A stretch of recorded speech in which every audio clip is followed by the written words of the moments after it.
એસોસિએશનની 49મી conference યોજાઈ છે ગાંધીનગર ખાતે, જ્યાં કેન્દ્રીય ગૃહમંત્રી અમિત શાહ પણ ઉપસ્થિત છે। અમિત શાહ અત્યારે સંબોધન કરી રહ્યા છે।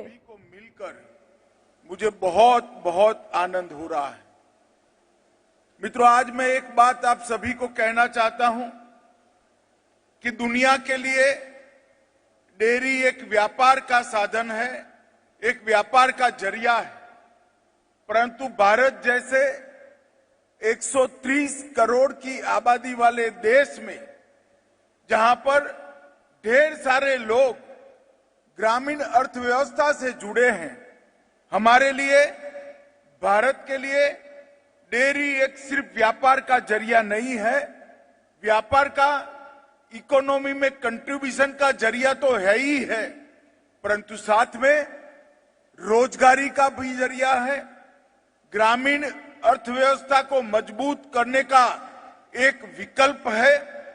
इसके साथ पोषण की समस्याओं के निवारण का समाधान भी डेयरी उद्योग में ही लगा है और महिला एम्पावरमेंट की सारी संभावनाओं को भी डेयरी के माध्यम से ही एक्सप्लोर किया जा सकता है।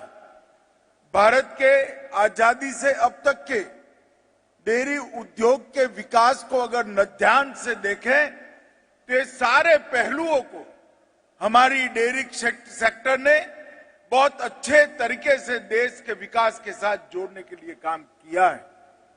और इसमें मैं सहकारिता मंत्री के नाते गर्व के साथ कह सकता हूं कि इसमें हमारी कोऑपरेटिव डेयरियों का योगदान बहुत बड़ा है, जिन्होंने किसानों की समृद्धि के लिए काम किया है।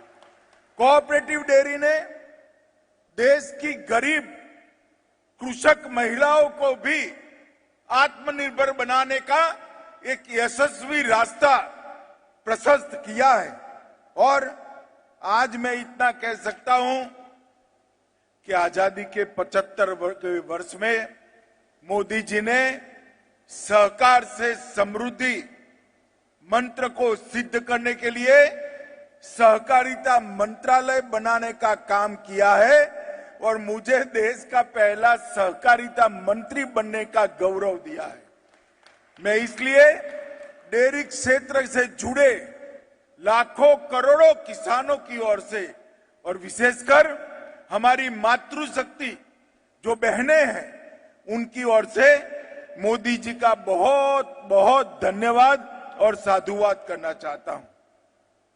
मित्रों, इंडियन डेयरी एसोसिएशन की स्थापना 1948 में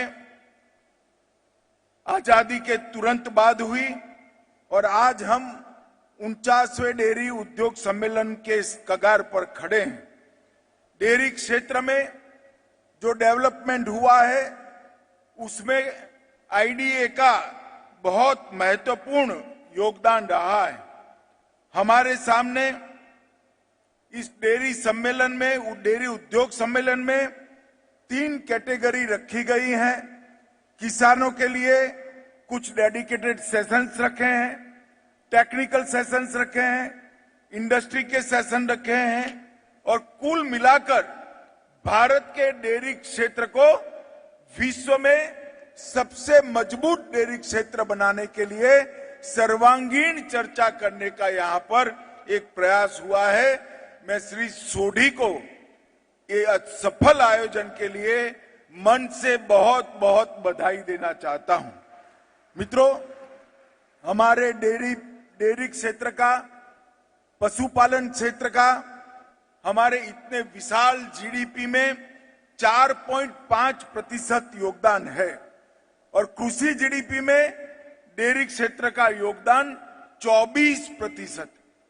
विश्व में सबसे ज्यादा कृषि क्षेत्र में अगर डेयरी क्षेत्र का योगदान कहीं पर भी है जीडीपी का, तो भारत में है और वो 10 लाख करोड़ रुपए से ज्यादा योगदान हमारे डेयरी क्षेत्र का है।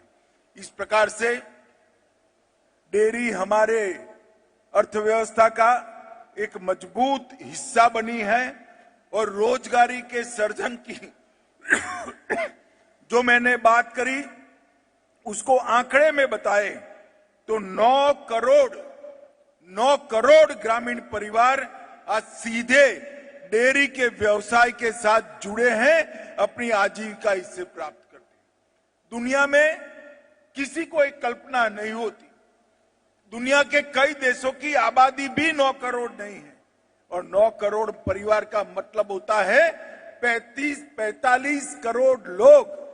45 करोड़ लोग इस व्यवसाय के साथ जुड़े हैं, और विशेष कर सीमांत किसान जिनके पास बहुत कम जमीन है या तो भूमि ही नहीं है, और मातृशक्ति महिलाएं, ये दोनों के लिए ये डेयरी सेक्टर एक आशीर्वाद रूप बना हुआ सेक्टर है।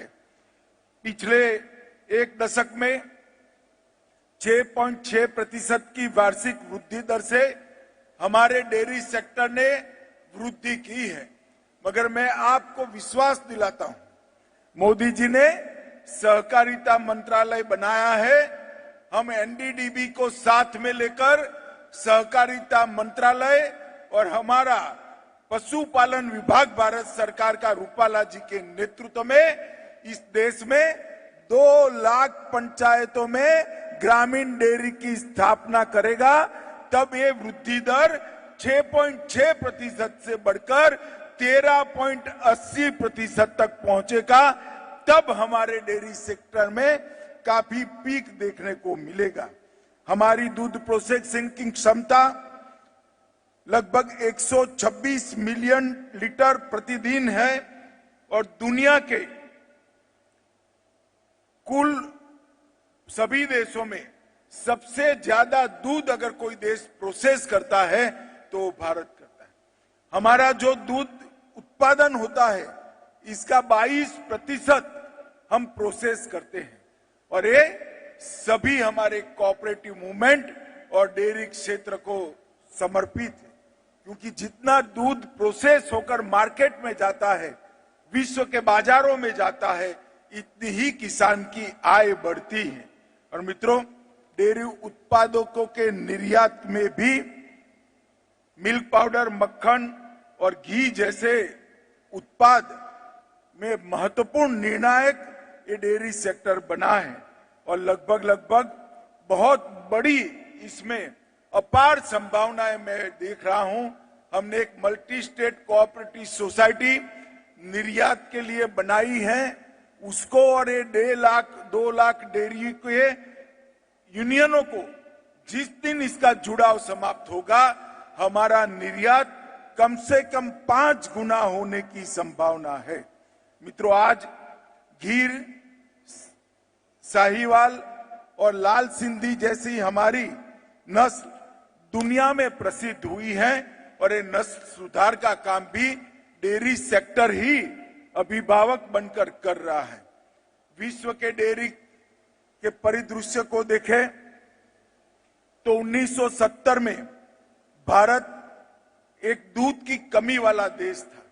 22 मिलियन मैट्रिक टन दूध का उत्पादन था, करीब 6 करोड़ लीटर प्रतिदिन। और आज 2022 का आंकड़ा ले तो 6 करोड़